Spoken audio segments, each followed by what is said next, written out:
দেশে বিদ্যুতের চাহিদার চেয়ে উৎপাদনের সক্ষমতা অনেক বেশি। তারপরও থেমে নেই লোডশেডিং, বরং ছুটির দিনগুলোতেও দেখা যাচ্ছে বিদ্যুতের ঘাটতি। এ সমস্ত বিষয় নিয়ে কথা হবে আজকে নির্বাচিত খবরের এই আয়োজনে। আপনাদের সবাইকে স্বাগত জানাচ্ছি। আমি এস আল আরিফিন, আর আমার সঙ্গে রয়েছেন প্রথম আলোর সিনিয়র রিপোর্টার মহিউদ্দিন। মহিউদ্দিন, আপনাকে স্বাগতম। মহিউদ্দিন, আজকে আপনার এই প্রতিবেদন প্রকাশিত হয়েছে, ছুটির দিনেও বিদ্যুৎ ঘাটতি, লোডশেডিং বেশি গ্রামে। কারণ কি, আসলে কেন হচ্ছে? কারণ আসলে নর্মালি যেটা হয় যে ধরে নেওয়া হয়, ধরেন আমরা স্বাভাবিকভাবে যে ওয়ার্ক ডে বা অন্যান্য দিনগুলোতে বিদ্যুতের যে চাহিদা থাকে, যেহেতু স্বাভাবিকভাবে সমস্ত অফিস খোলা থাকে, শিক্ষা প্রতিষ্ঠান খোলা থাকে, ইন্ডাস্ট্রি খোলা থাকে, তো এগুলো তো ছুটির দিনে বন্ধ। তার মানে তখন কিন্তু চাহিদা কমে যাওয়ার কথা। হুম। কিন্তু গত কিছুদিন ধরে দেখা যাচ্ছে যে আপনার শুক্রবারে যে চাহিদা, শুক্রবার এবং শনিবার সাপ্তাহিক যে ছুটির দিন যে চাহিদা থাকে, সেটাও মিট আপ করা যাচ্ছে না। এমনিতে যেহেতু এখন গরম বেশি, গরমের হুম। সময় যখনই গরম হয় বিদ্যুতের চাহিদাটা একটু বাড়ে, ওই সময় যে চাহিদা সেটুকু সরবরাহ করা যাচ্ছে না, মানে উৎপাদন ওই জায়গায় যাচ্ছে না, উৎপাদন হচ্ছে তার চেয়ে কম। স্বাভাবিকভাবেই ১,৫০০, ২,০০০, ২,৫০০ মেগাওয়াট ঘাটতি থাকছে। কালকে যদি আমরা দেখি, যেমন আমরা রিপোর্টে বলেছিলাম ২,০০০ মেগাওয়াটের বেশি, মানে ২২০০-২৩০০ মেগাওয়াট পর্যন্ত লোডশেডিং হয়েছে এই সপ্তাহে, হুম। মানে এই শুক্র শনিবারও।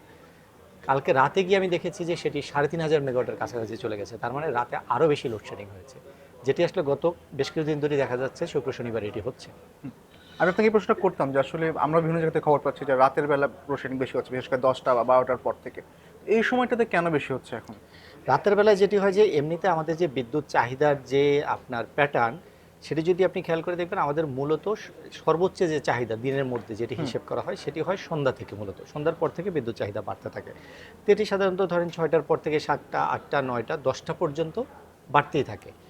তারপর যখন মানুষ আসলে ঘুমানোর সময় হয়, ধীরে ধীরে এটি কমে যায়। কমে এটি যায়। ছিল দীর্ঘদিনের রেওয়াজ, কিন্তু গত কয়েক বছর ধরে দেখা যাচ্ছে যে আপনার রাত, বিশেষ করে মধ্যরাতের পর 12টা থেকে যেই পরিমাণ কমার কথা, পিডিবি বলছে আগে যদি সেটি ৩,০০০ মেগাওয়াট কমে যেত, এখন কিন্তু সেটি ৩,০০০ মেগাওয়াট কমছে না, সর্বোচ্চ হয়তো ১,০০০ মেগাওয়াট কমছে। তার মানে চাহিদাটা বাড়তে থাকছে। কিন্তু পিডিবির পরিকল্পনা অনুসারে তখন কিন্তু বাড়তি বিদ্যুৎ উৎপাদন করা হচ্ছে না, তখন কিন্তু তারা উৎপাদন কমিয়ে দিচ্ছে। মানে তার আগে 6টা থেকে 10টা পর্যন্ত যে পরিমাণ উৎপাদন করা হতো, তারপরে এটি কমানো হচ্ছে, যার ফলে কি হচ্ছে, ঘাটতিটা বেড়ে যাচ্ছে। এই যে ঘাটতি, সেটি লোডশেডিং দিয়ে মেটানো হচ্ছে। মহিউদ্দিন, দেশে বিদ্যুৎ উৎপাদনের সক্ষমতা রয়েছে ২৮,০০০ মেগাওয়াটের বেশি, যার বিপরীতে চাহিদা ১৬,০০০ মেগাওয়াটের বেশি। তো উৎপাদনের চাহিদার চেয়ে উৎপাদনের সক্ষমতা বেশি রয়েছে, তারপরেও কেন লোডশেডিং হচ্ছে? হ্যাঁ, আপনি ঠিকই বলেছেন। আমাদের যে উৎপাদন সক্ষমতা সেটি আসলে এখন বর্তমানে ২৮,০০০ মেগাওয়াট আছে। কিন্তু দেখা যাচ্ছে যে ২৮,০০০ মেগাওয়াটের মধ্যে আমাদের বিরাট অংশ কিন্তু পড়ে থাকে, মানে হুম। অলস বসে থাকে। হুম। উৎপাদন করা যাচ্ছে না। কেন? একটা বড় সমস্যা হচ্ছে জ্বালানি সংকট, জ্বালানি পাওয়া যাচ্ছে না। ধরুন আপনার গ্যাসের আমাদের ক্যাপাসিটি যে সক্ষমতা আছে সেটি ১২,০০০ মেগাওয়াটের মতো। কিন্তু গ্যাস থেকে কিন্তু সর্বোচ্চ উৎপাদন হচ্ছে ৫,১০০, ৫,২০০ এরকম। এর চেয়ে বেশি উৎপাদন করা যাচ্ছে না। কারণ গ্যাসের সরবরাহ নেই। এটি একটি, যার ফলে এখানে আপনি দেখেন অনেক ঘাটতি বেড়ে যাচ্ছে। তারপরে যেটি হচ্ছে কয়লা, কয়লা থেকে আমাদের দেশে উৎপাদন করার মতো সক্ষমতা আছে ৬,০০০ মেগাওয়াটের মতো। সেটিও দীর্ঘদিন ধরে বিদ্যুৎ কেন্দ্রগুলোর বিল বকেয়া আছে। বিল বকেয়ার কারণে তারা ঠিকমতো কয়লা কিনতে পারছে না, যে কারণে কয়লার কিছুটা ঘাটতি আছে। ঘাটতি থাকার কারণে ওরাও কিন্তু পূর্ণ সক্ষমতা উৎপাদন করতে পারছে না। কয়লা থেকেও উৎপাদন কিছুটা কমেছে। এর বাইরে তেল চালিত যে বিদ্যুৎ কেন্দ্র, সেটি প্রায় ৬,০০০ মেগাওয়াটের মতো আমাদের সক্ষমতা আছে তেল থেকে। কিন্তু দেখা যাচ্ছে যে তেল থেকে বিদ্যুৎ উৎপাদন করলে খরচটা অনেক বেশি হয়, যে কারণে পিডিবিরও এক ধরনের মানে আগ্রহ কম থাকে যে তেল চালিত বিদ্যুৎ কেন্দ্রগুলো যতটা কম চালানো যায়। আবার এই ক্ষেত্রেও বেসরকারি যে বিদ্যুৎ কেন্দ্রগুলো আছে তাদের কিন্তু হুম। বিল বকে আছে, থাকার কারণে তারাও ঠিকমতো তেল সরবরাহ করতে করতে পারছে পারছি না, না। যে কারণে উৎপাদন করা যাচ্ছে না। তো স্বাভাবিকভাবে তেল চালিত বিদ্যুৎ কেন্দ্রগুলো খুবই কম সময়, বিশেষ করে দেখা যায় যে, যেটি আমি একটু আগে বলছিলাম যে সন্ধ্যা ৬টা থেকে 10টা যে সময় সর্বোচ্চ চাহিদা থাকে, ওই সময়গুলিতে চালানো হয়, তারপর আস্তে আস্তে কমিয়ে ফেলা হয়। মহিউদ্দিন, আপনার প্রতিবেদনে যেমনটি উঠেছে যে ছুটির দিনে বিদ্যুতের ঘাটতি, তো সামনে তো আরো গরম আসতে পারে, আরো তাপমাত্রা বাড়তে পারে। তো সেক্ষেত্রে ওয়ার্কিং ডেগুলোতেও তো বিদ্যুতের চাহিদা বাড়বে। সেটা সরকার সামাল দেবে কিভাবে? হ্যাঁ, এটি একটি আসলে বড় সংখ্যা, যেটি আপনি বলছেন যে স্বাভাবিকভাবে যেহেতু ছুটির দিনে কিছুটা হলেও কিন্তু আপনার অন্যান্য দিনের তুলনায় চাহিদা কম থাকে। কম তো থাকে। স্বাভাবিকভাবেই আজকে যেমন প্রথম কার্যদিবস শুরু হয়েছে, আগামী ৫ দিন এটি চলবে। তো এই সময় কিন্তু চাহিদা বাড়তে থাকবে, কারণ আপনার ছুটির দিনে যেগুলো বন্ধ ছিল সেগুলো তো চালু হয়েছে। তো স্বাভাবিকভাবে চাহিদাটা বাড়তি থাকবে, এবং এই যে বাড়তি থাকার কারণে যেটি দেখা যাবে যে যদি উৎপাদন বাড়ানো না যায়, তার মানে ঘাটতি আরও বেড়ে যাবে এবং লোডশেডিং বাড়বে। তো সরকার এই মুহূর্তে যেটি করতে পারে, আমাদের কাছে যেটা মনে হয় যে ওরা উৎপাদন কিছুটা বাড়াতে পারে যদি এই সময়ে খরচটা একটু বেড়েও যায়। মানে যেহেতু তেল চালিত বিদ্যুৎ কেন্দ্র চালালে খরচটা বাড়বে, কয়লা থেকে যদি ওই কয়লা সরবরাহ করা যায় তাহলে তো হুম। কয়লা থেকে উৎপাদন বাড়ানো সম্ভব।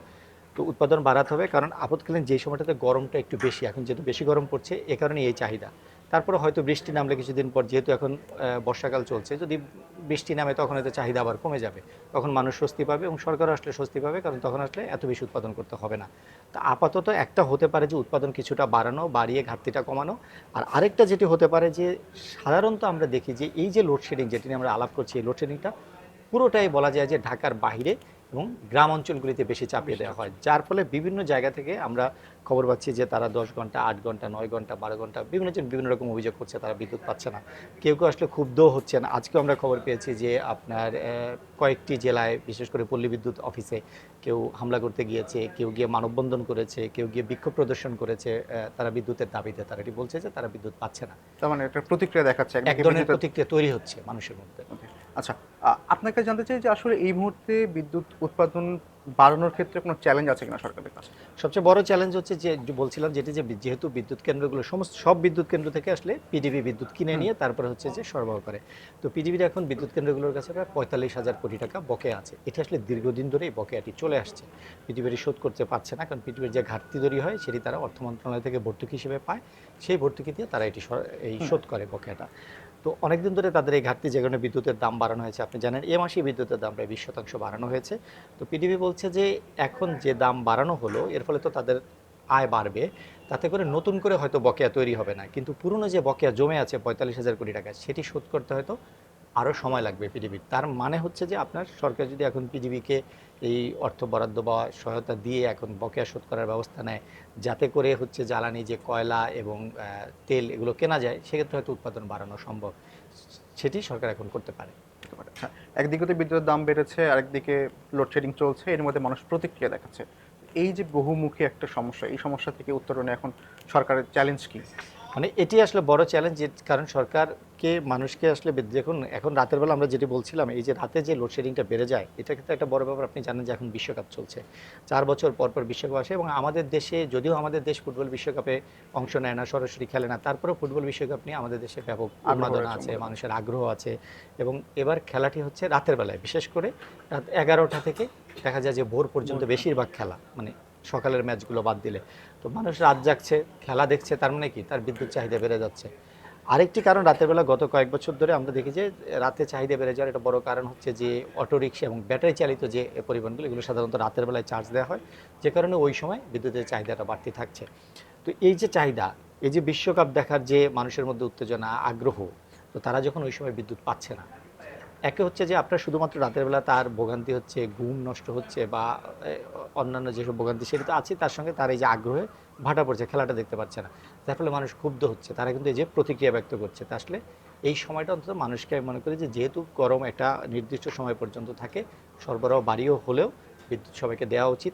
আরেকটা হতে পারে যে আপনার যে লোডশেডিং আমরা বলছি, সেটি ভাগাভাগি করে নেওয়া যেতে পারে, যে গ্রামে মানে এক জায়গায় বেশি না দিয়ে সারা দেশে গ্রাম শহর মিলিয়ে এক ধরনের হচ্ছে যে সমতাভিত্তিক লোডশেডিং করা, তাহলে হয়তো কারোর জন্য বেশি ভোগান্তিটা হবে না। ধন্যবাদ মহিউদ্দিন, আজকে আমরা এখানে শেষ করছি। অসংখ্য ধন্যবাদ আমাদেরকে সময় দেওয়ার জন্য। আপনাকে ধন্যবাদ। দর্শক, আমরা তখন কথা বলছিলাম বিদ্যুতের লোডশেডিং এবং ঘাটতি নিয়ে। আমরা আপনাদের সামনে আবার হাজির হব নতুন কোনো বিষয়ে কথা বলতে। সে পর্যন্ত ভালো থাকুন, সুস্থ থাকুন, আর প্রথম আলোর সঙ্গে থাকুন।